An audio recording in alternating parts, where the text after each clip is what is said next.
Hello, I'm Maciej Mikos and you're watching World Talks. The end of the year has brought a flurry of diplomatic meetings aimed at helping the war-torn Ukraine ahead of Donald Trump's presidential inauguration in the US. President Volodymyr Zelenskyy came to Brussels to discuss further help for his country with NATO leaders and officials. And to talk about it, we're joined by Lithuanian MP Giedrimas Jeglinskas. Good afternoon. Hi, good afternoon. So, in your opinion, what was Volodymyr Zelenskyy able to achieve this time in Brussels? Because it seems that not much.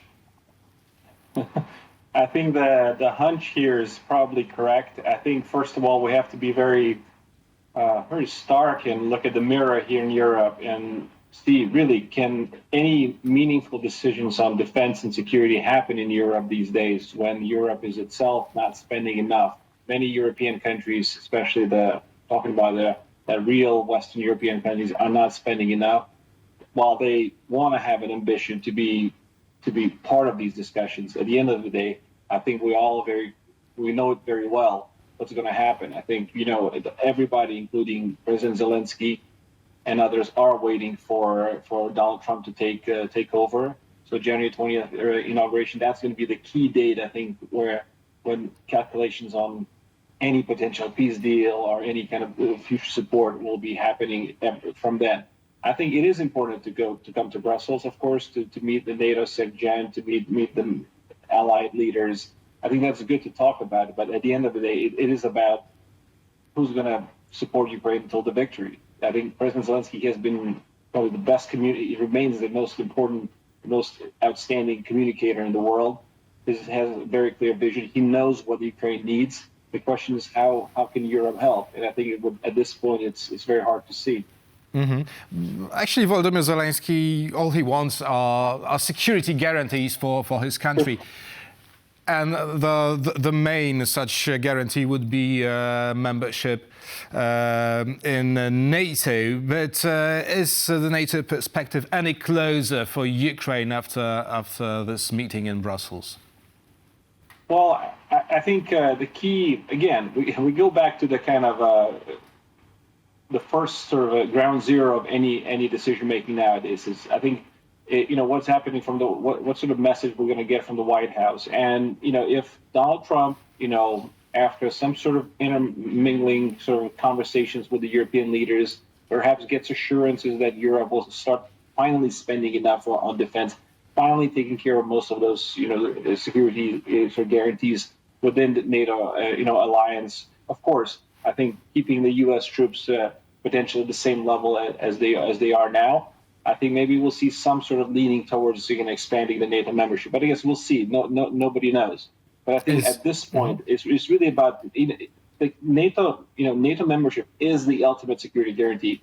But without it, I think the other elements could be, the extension of some sort of U.S.-led nuclear umbrella, or other ways. But U.S. has to be in there. That's the only force that Putin is afraid of. Mm-hmm. So is this, how would you explain Volodymyr Zelenskyy's appeal for unity between US and Europe in seeking for peace in Ukraine? And the other question is whether there is already a visible rift between the new Trump administration in the US and the EU. Well, I think the rift has been there for some time. I think we never spoke about it. Now, with Donald Trump, the conversations are very stark. The language being used is sort of, as European diplomats put it, undiplomatic. But that's what that's what it was the first term that President Trump was leading America. And I think the result was that Europeans finally started paying more for our defense, really. Let's look at our own countries here: Poland, Lithuania, the Baltic states. Many others have picked up the slack. So that sort of divergence, I think, in views, I think it really is more stark within the Europe rather than the Europe versus U.S. I think we're on the eastern perimeter of NATO and European Union. Know very clearly, we know that we need to invest in defense, and we're happy to follow the lead of Donald Trump.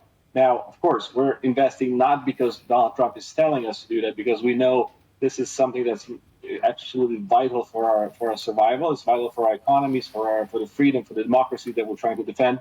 So I think the rift within Europe is perhaps more concerning. But I think the message, we stay with our message. I think if countries in the very west of Europe do not understand that this is an existential threat for all of Europe, for NATO, for all of our freedoms and the whole global international order, that's really up to them. Now, the question is, how do we persuade them? And I think that's, we all live in democracies, and the elections, come and go. That's a fine balancing act that we have to play. But I think Ukraine really shows, I think that, the will of the people is extremely important. And Ukrainian people have demonstrated on and on, day in and day out, how important it is to defend their country. And we need to take those lessons and really learn from them, not only look at them and identify these lessons, but truly learn that and really ingrain them into our mindsets.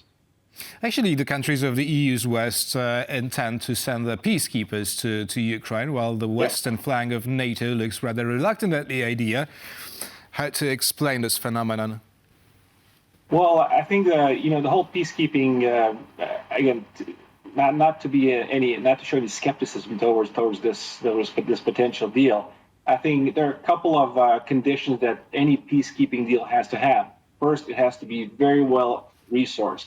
It has to be resourced to a certain extent that the capabilities that these countries will generate for this peacekeeping mission have to have a deterrent effect. Now, what does that even mean? Now, we know that Putin is afraid of a nuclear standoff. Would it need to be with a nuclear, some sort of stick there implemented within the peacekeeping agreement? Not sure. Now, the second element is that any peacekeeping force has to have a political will, and I think that's where I think European nations are at this point. If we're failing to invest, the necessary resources into our defense, are we going to put up the numbers were from 40 to 50,000 troops on somewhere in Ukraine? It's a massive cost. Whether that's going to work, we'll see. But again, the peacekeeping force has to be properly resourced, and that without U.S. enablers, intelligence, and long shot range sort of ability to extend the range of weapons and all those things that the U.S. military has and Europeans don't have. That's going to be a key thing that's a key gap to bridge, I would say.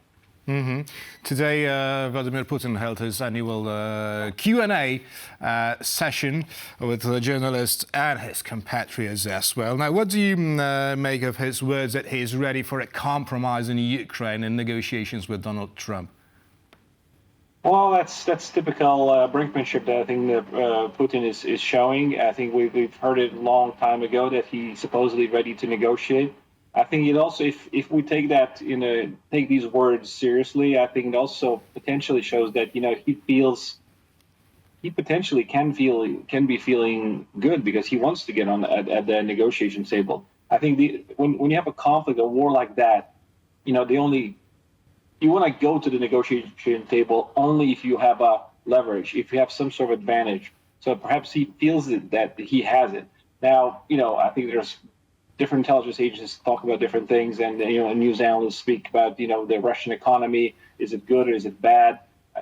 In my opinion, it is suffering. It's not it can probably continue to kind of grind forward, but I think it's Putin has his own issues. So but again, I think we need to be thinking about how to help Ukraine end this war if there's a negotiation in a winning position. That means we need to listen to what the Ukraine wants. And I think at this point, I haven't heard any better suggestions, any better proposals than truly provide Ukraine what it needs with their air defense, with their artillery shells, with drones, whatever they need to build up those brigades. And they have a very systematic approach, by the way, the Ukrainians do, is that they know exactly what they want. They're providing these numbers to allies.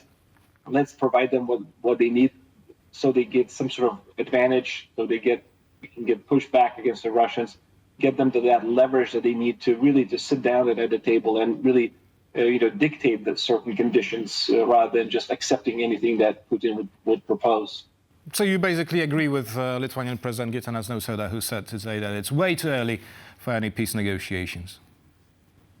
I think it is too early, but again, things are quite dynamic on the battlefield. And when the President Trump comes to power, when Keith Kellogg, who travels around to Ukraine and many other allied nations, we'll get more to come, I would say. So let's not rush with that. Of course, we want Ukrainian victory as soon as possible. That people are suffering, people are dying, and we need to. But again, Ukraine's victory is absolutely key for all of our security.